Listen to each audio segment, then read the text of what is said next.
అందరికీ నమస్కారం. నా పేరు Swapna. Welcome to Suman TV health. Pain is inevitable but suffering is optional అని పెద్దవాళ్ళు అంటారు. అంటే నొప్పి రావడం మనం అవాయిడ్ చేయలేము. నొప్పిని ఎలా మేనేజ్ చేయొచ్చో తప్పకుండా దాన్ని డీల్ చేయొచ్చు. అండ్ ఇన్ఫ్యాక్ట్ మనకి రోజువారీ జీవితంలో అలాగే దీర్ఘకాలిక నొప్పులు వచ్చే పరిస్థితుల్లో ఏం చేయాలి? ఆపరేషన్ ఒక్కటేనా అంటే కాదు. ఇదిగో ఈ కొత్త రెవల్యూషనరీ మెథడ్ని ప్రవేశపెడతానని చెప్పి పీఆర్పీని మనకి పరిచయం చేసిన ఆద్యులు, అందరికీ సుపరిచితులు, ఎపియాన్ పెయిన్ మేనేజ్మెంట్ వ్యవస్థాపకులు డాక్టర్ సుధీర్ ధార గారు. ఇవాళ మళ్ళీ మనం నొప్పి గురించి, నొప్పి అసలు ఎందుకు వస్తుంది, నొప్పి అయినప్పుడు భరిస్తే బాడీలో ఏమేమి జరుగుతాయో కూడా తెలుసుకుందాం ఇవాళ. డాక్టర్ సుధీర్ ధార, thank you so much sir for your time. బాగా బిజీగా ఉంది మీ క్లినిక్ అంతా, అయినా మేము ఒక 20 నిమిషాలు మీ నుంచి అలా తీసుకోబోతున్నాం ఇవాళ. తప్పకుండా సార్, యాక్చువల్లీ పెయిన్ భరిస్తే చాలా గొప్ప గుణం అని మనకు చెప్పబడింది మామూలుగా మన కాలక్రమంలో. అరే ఎంత భరిస్తాడని చెప్పి.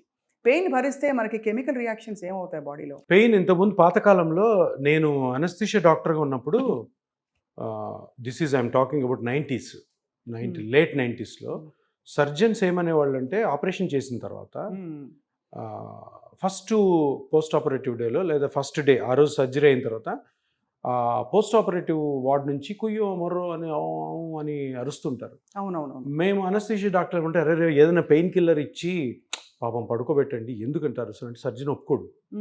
అరే అట్లా అరుస్తుంటే పేషెంట్ బతుకున్నాడని మాకు ఇండికేషన్ రా, అరవని let him be no cry with the pain, కొంచెం ఏడుస్తూ ఉంటే మాకు తెలుస్తుంది. అది ఆ కాలం. ఇప్పుడు అది లేదు. ఎందుకంటే నొప్పి లేకుండా ఉండడము ఏ ప్రొసీజర్ అయినా, అదర్వైజ్ డిసీజ్ వల్ల అయినా, లేదు డీజనరేషన్ వల్ల అయినా, అరుగుదల వల్ల ఎవరు కూడా నొప్పితో బాధపడకూడదు. అది రైట్, హ్యూమన్ రైట్. అది మనం ఎవరికన్నా ప్రతి ఒక్కరి హక్కు ఏంటి నొప్పి లేకుండా, అది ఏ నొప్పి అయినా కానీ.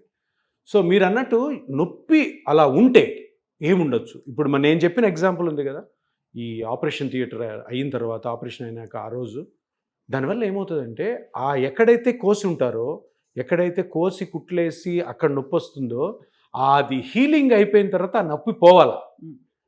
ఇలా నొప్పి భరిస్తే ఆపరేషన్ అయిన తర్వాత అది దీర్ఘకాలంగా మారిపోతుంది. అవును, చాలా మంది క్రానిక్ పెయిన్ అంటారు. Correct correct. ఇప్పుడు సిజేరియన్ చేస్తుంటారు, సిజేరియన్ అయిపోయింది, 2 నెలలు అయింది, 3 నెలలు అయింది, నొప్పి తగ్గదు.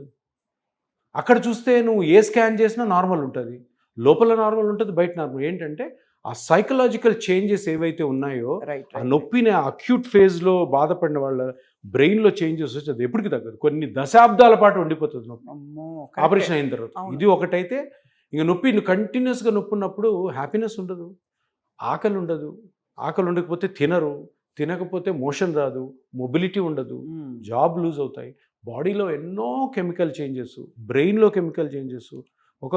ఒక టర్మినాలజీ ఉంది, న్యూరోప్లాస్టిసిటీ అని. కంటిన్యూస్గా పెయిన్ అలాగ పెయిన్తో బాధపడుతున్న పేషెంట్కి ఆ పెయిన్కి గల కారణము ట్రీట్ చేసిన తర్వాత కూడాను అది బ్రెయిన్లో దాని సిమ్టమ్స్ అట్లే ఉండిపోయి ఆ కంటిన్యూస్ పెయిన్ అంటే జీవితాంతం ఉంటుంది. ట్రామా అంటే బ్రెయిన్లో చేంజెస్, కెమికల్ చేంజెస్. కరెక్ట్. ఇప్పుడు సార్ మనకి చాలా మోడర్న్ పెయిన్ మేనేజ్మెంట్ టెక్నిక్స్ వచ్చి, అడ్వాన్స్మెంట్స్ వచ్చి దాదాపు పెయిన్ లేకుండా చేయొచ్చు అని అనొచ్చా? తగ్గిస్తారా మామూలుగా? పెయిన్ అంటే పెయిన్ అనేది మళ్ళీ రకాలు కదా, acute pain, chronic pain. Acute pain అంటే దెబ్బ తగిలిన తర్వాత నొప్పి వచ్చేది, ఆపరేషన్ తర్వాత తగిలి నొప్పి వచ్చేది, అవి అక్యూట్ పెయిన్స్ అంటారు. అవి ఒక వారం 10 రోజులకి పోవాలి. ఆ వారం 10 రోజులు పోకుండా తర్వాత కూడా నొప్పి వచ్చిందంటే ఇది క్రానిక్ పెయిన్. ఈ క్రానిక్ పెయిన్ అనేది డేంజర్. అక్యూట్ పెయిన్ నుంచి క్రానిక్ పెయిన్ పోవచ్చు, క్రానిక్ పెయిన్ సపరేట్గా కూడా రావచ్చు. ఇప్పుడు మోకాలు అరిగిపోయింది, దానివల్ల వచ్చేది, అది 1 నెల ఉంటుంది, మనం మందులు వాడి ఏదో సెట్ చేయాలనుకుంటాం. 3 months ఉంటుంది, 5 months ఉంటుంది, 1 year ఉంటుంది, 2 months, 10 సంవత్సరాల నుంచి కూడా నొప్పి పడేవాడు. అవి డేంజరస్. ఎందుకంటే దానివల్ల ఏమవుతుందంటే బ్రెయిన్లో చేంజెస్, అక్కడ స్ట్రక్చర్లో చేంజెస్ రావడం వల్ల మనము వీటిని పూర్తిగా తగ్గించగలమా లేదా అన్నది అది ఏ టైంలో మనమైతే దాన్ని ఇంటర్వ్యూన్ అవుతామో దాని మీద డిపెండ్ అయి ఉంటుంది. సార్, చాలామంది మోకాళ్ళ నొప్పులు, వీపు నొప్పి, నడుము నొప్పి వచ్చినప్పుడు రెస్ట్ తీసుకోమ్మా అంటారు. రెస్ట్ తీసుకుంటే పోతాయి అవన్నీ? ఏది పోదు. ఎందుకంటే లోపల నొప్పి వచ్చింది అంటే అది సంకేతం ఏంటంటే లోపల ఏదో డ్యామేజ్ జరుగుతుంది. కరెక్ట్. ఒక 5 రోజులు 10 రోజుల్లో ఆ నొప్పి టాబ్లెట్ల వల్లనో ఆటోమేటిక్గానో తగ్గిపోయింది అనుకో, వదిలేయండి, పట్టించుకోవద్దు. కానీ అది 15 రోజులు, 20 రోజులు, 1 నెల, 2 నెలల తర్వాత కూడా ఉందంటే అది మనకు ఒక అలర్ట్ సైన్ ఇస్తుంది, లోపల ఏదో ఉంది, దాన్ని చూడండి. దాన్ని చూసి దాన్ని కరెక్ట్గా ట్రీట్ చేసుకోవాలి. ట్రీట్ చేసుకోకపోతే ఇంకా అది కంటిన్యూ అయిపోతుంటుంది. రైట్. లేదా కొన్ని రోజులు ఆగుతుంది, మళ్ళీ కొడుతుంది.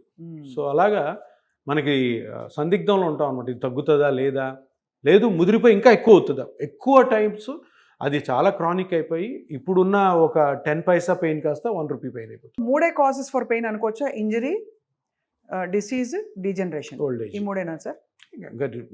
అంటే కొన్నిటి కారణాలే ఉండవు. ఉండవా? సైకలాజికల్ పెయిన్, ఓ సైకోసోమాటిక్ అవి ఎందుకు Psychological- వస్తాయి? ఏదో ఒక ఇష్యూ ఉంటుంది బ్రెయిన్లో. సో అది కంటిన్యూస్. ఇప్పుడు మైగ్రేన్ ఉంది, మైగ్రేన్ రీజన్ ఎవరు కనిపెట్టారు? అది కరెక్టే. మైగ్రేన్ అంటే తలనొప్పి. వచ్చినప్పుడు మాత్రం నరకం సార్.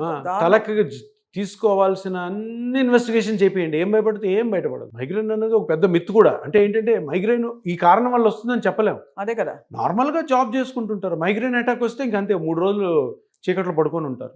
అలాంటి ఇడియోపతిక్ పెయిన్స్ మోకాళ్ళకి నడుము కూడా వస్తాయా? రావచ్చు, కొన్ని వెరీ రేర్. బట్ నీ జాయింట్లో, స్పైన్లో, షోల్డర్ జాయింట్లో తప్పకుండా రీజన్ ఉంటుంది. Correct sir. బ్రెయిన్లో ఉన్నదానికి ఇప్పుడు అంటే అది బ్రెయిన్ అనేది పెద్ద you know its mass of neuron structures కదా, అవును. అక్కడి నుంచి రావచ్చు. ఇప్పుడు మైగ్రేన్ అందరూ బ్రెయిన్లోంచి వస్తూ ఉంటారు, మైగ్రేన్ బ్రెయిన్ నుంచి రాదు. ఈ స్కల్ మీద మజిల్స్ ఉంటాయి, ఆ మజిల్స్ కంట్రాక్షన్లో పోతాయి. ఎందుకు స్కాల్ప్ మజిల్స్ స్ట్రెస్ వల్ల అవ్వచ్చు, ఓవర్ థింకింగ్ వల్ల అవ్వచ్చు, లేదు ఓవర్ జాబ్ వల్ల అవ్వచ్చు. అది ఎవరికి తెలియదు, ఆ ఇటియాలజీ ఎవరికి తెలియదు. మళ్ళీ ఈ దీనివల్లే వస్తుంది. ఇప్పుడు స్వప్న గారికి మైగ్రేన్ వస్తుందా రాదా, వస్తే దానికి కారణం ఎవరికి తెలియదు. వస్తుంది, అది మనం సఫర్ అవ్వాల్సింది. అందుకని ఇప్పుడు కొత్త ట్రీట్మెంట్ ఏంటంటే మైగ్రేన్కి ఇప్పుడు రీజన్ కనుక్కో. రీజన్ తెలియలేదు, ఎంఆర్ఐ బ్రెయిన్ నార్మల్ ఉంది. రీజన్ అసలు యాక్చువల్గా స్ట్రక్చరల్ డ్యామేజ్ ఎక్కడుంది, ఏ స్ట్రక్చర్ నుంచి వస్తుంది? స్కాల్ప్ మీద మజిల్స్ ఏమవుతున్నాయి? కంట్రాక్షన్లోకి పోతున్నాయి. ఆ కంట్రాక్షన్గా రిలీవ్ చేయగలిగాం అనుకో, మైగ్రేన్ నుంచి బయటపడతారు. దానికి బొటాక్స్ వచ్చింది ఇప్పుడు. అవును. సో బొటాక్స్ని ఈ మజిల్స్లో ఎగ్జాక్ట్గా రిలీజ్ చేయాలి. ఇలా కొన్ని పేర్స్ ఆఫ్ మజిల్స్ ఉంటాయి. ఇక్కడ నుంచి ఫ్రాంటాలిస్ మజిల్ అని, కారుగేటర్ అని, ఆక్సిపిటాలిస్, టెంపరాలిస్, వెనకాల నెక్ మజిల్స్, వీటిని మజిల్ బల్క్లోకి కానీ బొటాక్స్ ఇంజెక్ట్ చేస్తే అవి రిలాక్స్ అవుతాయి. దగ్గర 1 year సూపర్ పెయిన్ రిలీఫ్ ఉంటుంది. అది అంటే ఇప్పుడు పెయిన్ మేనేజ్మెంట్లో అది కూడా వచ్చింది కదా. ఇది ఎందుకంటే మేము ఇప్పుడు మామూలుగా బొటాక్స్ చాలా మంది చేస్తారు, పెయిన్ స్పెషలిస్ట్ ఏం చేస్తారు, స్కాన్ చేస్తారు.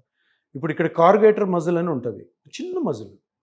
అది మామూలుగా అందులోకి మజిల్ బెల్లీలోకి బొటాక్స్ ఇవ్వడం కష్టం, పక్కకి వెళ్ళిపోయింది అనుకో ఎఫెక్ట్ ఉండదు. సో స్కాన్ చేసుకొని, మన దగ్గర చిన్న స్కానింగ్ ప్రోబ్ ఉంటుంది, స్కాన్ చేసుకొని ఆ మజిల్ బెల్లీలోకి జస్ట్ ఒక 2 units రిలీజ్ చేసాం అనుకో, కంప్లీట్ రిలాక్స్ అవుతుంది. సో అది ఆ పర్టికులర్ ఎపిసోడిక్ పెయిన్కి రిలీఫా, లేకపోతే ఒకసారి తీసుకున్నాక చాలా 1 year పాటు వాళ్ళకి ఇంకా 1 year బుక్స్ కొంతమంది పర్మనెంట్గా పోతుంది. 1 year ఎందుకంటే ఆ సైకిల్ బ్రేక్ అవుతుంది కదా, బ్రేక్ అవగానే పోతుంది. కానీ బుక్స్ రీసెర్చ్ ఏం చెప్తుంది అంటే 8 months to 1 year వర్క్ చేస్తుంది. ఇంకా అంతకంటే ఏం కావాలి మైగ్రేన్ పేషెంట్స్. ఇప్పుడు నెలకి 10 attacks వచ్చేవాళ్ళు ఉంటారు.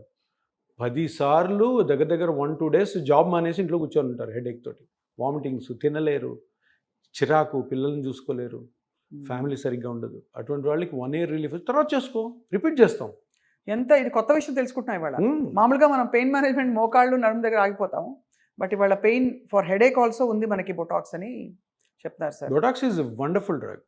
ఎందుకంటే బొటాక్స్ని కరెక్ట్ యూజ్ చేయాలి. ఎందుకంటే ఇది Botox is a neurotoxin. Right. ఎక్కడంటే అక్కడ నర్వ్స్ మీద వేయడము అవి చేయకూడదు. ఎగ్జాక్ట్గా ఏ మజిల్లో స్కాన్ చేసుకొని ఆ మజిల్లో మనం అది కరెక్ట్గా 1 unit అంతా 0.1 ml అలా రిలీజ్ చేయాలి. ఎక్కువ కూడా రిలీజ్ వెంటనే తెలుస్తుంది. అయితే వెంటనే రిలాక్స్ వచ్చారా సార్ పేషెంట్? రెగ్యులర్గా చేస్తాం మనం, రెగ్యులర్గా బొటాక్స్. సార్ ఇవాళ చాలా కొత్త విషయాలు తెలుసుకున్నాం. ఐఎమ్ రియలీ హ్యాపీ వాళ్ళ కాన్వర్జేషన్తో. So definitely I think it is something everybody needs to think about pain ఎందుకు వస్తుంది అండ్ దాన్ని సకాలంలో అరికట్టడానికి మిమ్మల్ని కన్సల్ట్ చేస్తారు అందరు. Thank you so much. నమస్కారం.